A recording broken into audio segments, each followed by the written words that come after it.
Nagring na yung bell ko. Grabe kahapon. Oy, Don Crisanto dyan sa Canada. Salamat sa'yo. Grabe kahapon. Akala ko una pang matatanggal eh. Akala ko kahapon una pang matatanggal yung nagpipindot ng bell. Akala ko una pa matatanggal yung nagpipindot ng bell kaysa doon sa kaysa doon kay Intay Sara. Walang iya, pati ba naman yung nagpipindot ng bell, pinag-initan nito ni Rapi Tulfo. Oy, Rapi Tulfo, masyado kang epal. Masyado kang epal, Rapi Tulfo. Akala mo ikaw may-ari ng Senadong Judas ka. Oy, MMAAF, maraming salamat sa iyo dyan sa Hong Kong, ha, mabuhay ka. So si Rapi Tulfo masyadong primadonna eh, masyadong entitled. Putang ina nito, masyado. Akala mo naman ang galing-galing, akala mo naman ang tali-talino. Puro kabobohan lang naman yung mga tanong mo. Nagagalit siya, bakit daw pagka siya 2 minutes? Tanga, kahit nga 30 seconds lang eh, pwede na sa'yo eh. Pwede na sa'yo yan, Erwin Tulfo tsaka Rapi Tulfo, yung mga 10 minutes lang. 10 minutes, mga 10 seconds, 15 seconds. Wala namang kwenta yung mga tanong ninyo eh. Hindi naman kayo nagtatanong para maliwanagan kayo sa mga bagay-bagay patungkol sa impeachment eh. Nagpo-propaganda kayo eh. Ang mga tanong ninyo, bakit si Basti Duterte? Bakit nagsimula kay Basti Duterte? Bakit hindi pa kinakasuhan si Basti Duterte? Bakit hindi pa ipakulong si Basti Duterte? Puro naman kayo ganyan. Josephine Gueco, salamat sa iyo diyan sa Canada. Magandang umaga, Pilipinas. Ang ina nyo, masyado kayo nagmamalinis. Akala nyo naman ang linis-linis nyo. Feeling nyo yung Senado parang ano pa din eh, parang extension ng Rapi Tulfo in action na walang kakwenta-kwentang show diyan sa telebisyon. Ginagamit lang naman ng Rapi Tulfo in action etong mga chismis, itong mga kaganapan sa buhay ng mga kababayan natin na pumipila sa labas nila. Namimili lang naman sila ng mga istorya eh. I-interviewin ka muna anong istorya ng buhay mo. Kapag yung istorya ng buhay mo medyo nakakatuwa, mukhang magti-trending, ilalabas ka nila sa kanilang show. Syempre, pag nilabas ka sa show, may mga production yan sila. Pagkakapiestahan, yung problema mo sa buhay. Oo, tapos kunyari, susolusyonan nila. Pero sa totoo lang, ginagamit lang naman nila yung mga issues ng mga normal na tao eh. Para pagkakitaan eh. O i-upload nila yan sa kanilang YouTube. Yung YouTube nila mag-views yan, milyon-milyon. O magkano lang itinulong mo sa tao? Sabihin natin, tumulong ka dun sa tao, binigyan mo siya ng pangkabuhayan niya. Kung may malaki siyang problema, binigyan mo 20,000. Halimbawa, 20,000. Okay, nakatulong. Yay, nakatulong. Pero tingnan mo, gaano kalaki yung kinita nung istorya nung tao na to, tapos ang itinulong nila 20,000, tapos ang tingin na ng tao sa kanila ay para silang mga hari na, para na silang sinasamba na sila dahil tumutulong sila sa tao. Pero ang hindi ninyo alam, mas malaki yung kinikita nila sa inyo kaysa doon sa itinutulong nila sa inyo. Oo, mas malaki yung kinikita nila doon sa kanilang istasyon dahil sa mga kanilang mga endorsements. Mas malaki yung kinikita nila sa mga views ng kanilang YouTube kaysa sa itinutulong nila sa inyo. So, sinong nakatulong? Kayo o sila? Kayo ang nakatulong sa kanila kasi ang yaman-yaman na ni Rapi Tulfo. O saan ba galing? Saan galing yung pera ni Rapi Tulfo? O hindi naman yan bilyonaryo. Nagsimula naman yung mga Tulfo na yan, hindi naman mga abogado yan eh. Yung isa lang yata abogado dyan, yung Teya, yung babae. Pero lahat naman yan, di man mga abogado yan. Yung mga yan, nasa naman sila, nasa broadcasting man lang sila. Di man sila sikat na mga broadcaster. Di naman sila katulad ni Noli De Castro, Mel Chanco, Jay Sonsa, Julius Babaw. Mga lang naman yan, normal lang naman yan. Nagkaroon lang man yan ng mga pangalan dahil dun sa Tulfo, dahil tumutulong daw sila kuno sa mga inaapi. Pero tingnan mo yung mga tinutulungan nilang mga inaapi, pinagkakakitaan man nila yan. Kaya wag tayong masyadong linis-linisan, yabang-yabang, kala mo naman. Nagagalit siya sa 2 minutes, lumalagpas sa 2 minutes. Lumalabag na ba sa batas? Yung senador na yan, ibinibigyan lang ng pagkakataon. Katulad niyan, si Robin Padilla, dahil sa kanyang emosyon, hindi niya masyadong ma-articulate yung kanyang mga sinasabi. So, minsan sumusobra yung oras niya. Binibigyan siya ng leeway ng presiding officer. Oo, para makumpleto niya yung kanyang gustong gawin. Hindi niya nga nakukumpleto minsan dahil masyadong emotional din ito si Robin Padilla eh. Ngayon nagagal. Kulang man talaga yung 2 minuto. Pero sa mga Tulfo, sobra-sobra na yung 2 minuto. Mga 10 seconds lang sa mga Tulfo dahil puros mga bobo yan eh. Hindi naman nila kinaklaro yung mga bagay-bagay. Naglalagay lang naman sila ng ng idea sa utak ng mga tao eh. Yung mga yan, mga propagandista man yung mga ulol na yan. Hindi naman yan sila talaga nagtatanong. Di ba? Tsaka yung Tulfo Justice, ganyan yung Tulfo Justice eh. Oh, yung Tulfo Justice ganyan, pero pag-uusapan natin yan maya-maya. Oh, so 3 araw, tatlong testigo yung ipinakita nila. Napakaganda nga nung sinabi dito ni Robin Padilla Napakaganda nung sinabi ni Robin Padilla. Kasi yung unang testigo na taga-NBI, hindi ko nga alam ganun ba talaga ngayon sa NBI? Nagtatanong lang po ganyan ba ngayon sa NBI kailangan yung mga testigo na ipinakikita ninyo walang mga kredibilidad? Yung mga testigo ng mga ipinakikita ninyo kailangan sinungaling, may kaso na perjury, may kaso na illegal detention, may kaso na pagsisinungaling sa korte. Kasi tinan mo sinungaling yung una. Sinungaling yung una. Sabi niya, eksperto daw siya. Pero 2 linggo lang yung kanyang training. So, incompetent siya.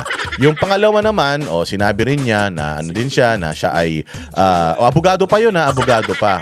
Pero nakita natin na break ni Binluan kung gaano rin pala kadumi ang pagkatao nitong tao na ito. At in-expose pa ni Robin Padilla na itong tao na ito, may mga kaso, napakarami rin palang mga kaso. Umaabuso pala ito sa kanyang kapangyarihan bilang isang NBI agent.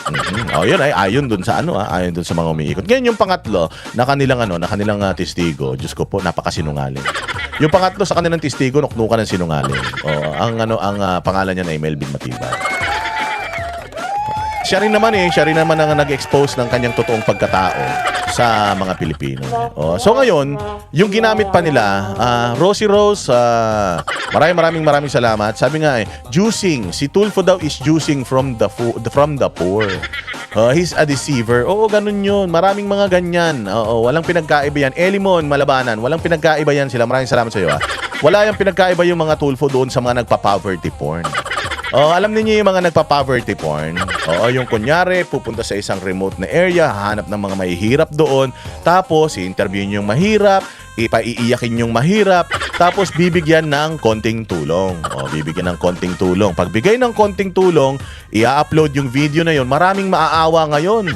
Maraming ngayon maaawa doon sa tinulungan. So ngayon ang gagawin through his channel, through me. Halimbawa ako, nagpunta ako sa isang lugar, meron akong nakita diyan sa ilalim ng tulay, kalunos-lunos talaga yung kanilang buhay. Tapos ngayon tinulungan ko sila. Binihisan ko, pinakain ko sa restaurant, tapos binigyan ko ng konti. Ayan, binigyan ko ng mga 10,000 pang simula. 'Di ba? Sa mata ng tao, ang napaka-nobel.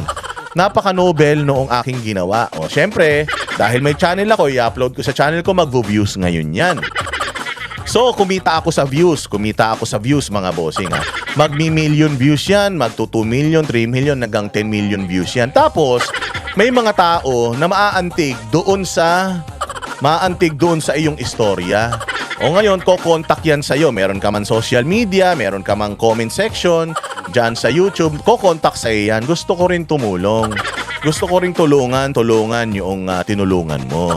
Kasi ganyan din ako dati, umunlad ako sa buhay. So, gusto kong tumulong. So, ilan po ang mga tutulong dyan? Marami. So, syempre ako, gagawin ko, okay, sige, ako nang bahala. Bigay mo sa akin yung tulong. So, kumita na sila doon sa kanilang videos. Kumita pa sila doon sa donasyon ng mga tao na tutulong doon. Meron pa ba siyang part 2 ng video doon sa video na yon na bumalik ako at itinulong ko yung mga itinulong sa akin. May ganun pa ba silang video? Wala na. Wala na silang ganung video kasi nga yun talaga ang target nila, pagkakitaan yung istorya ng isang tao, mamumuhunan sila ng konti, pero ang mga negosyante yan pero ang balik sa kanila doble, triple. Diyan din yumaman si Willie Rebillame kung matatandaan nyo. Diba? Kung matatandaan niyo si Willie Rebillame, ganyan din. Hindi ba ang ginagawa ni Willie Rebillame? Namimigay, tumutulong. Lahat ng mga kababayan natin abroad, meron silang TFC, diba? Lahat ng mga kababayan natin abroad, sige, nagkaroon na ngayon ng foundation. Nagdo-donate na yung mga tao doon para ipamigay niya. Hindi ba pag namimigay siya, parang pera niya? Tapos biglang-bigla, Willie Rebillame, isang TV host, biglang-bigla, nakabili na ng helicopter, nakabili na ng kung ano. Hindi ko sinasabi na kurakot siya, pero alam na natin yung mga pattern na ganyan. So dito naman kay Tulfo, ganyan din. May mga kilala ako, mga motovlogger. Motovlogger, bibili yan ng madaming helmet. Bibili ng madaming helmet yan. Tapos ngayon, maghahanap sila ng mga i-content nila na mga sira-sira yung helmet ng mga rider.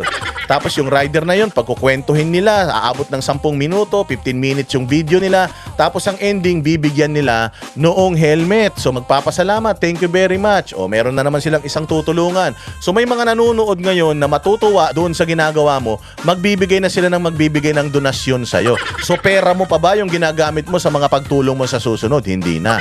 Pera na yan nung mga nagbigay sa'yo. Pero sinasabi ba nila? Hindi. O katulad dito, halimbawa, itong tao na to, ibinigay mo 5,000 tapos kumita ng 1,000,000 yung video na yan. Binigyan mo ba siya ng kita doon sa video na nandoon siya? Wala. Ganyan ang style. Kaya nagsiyamanan mga yan.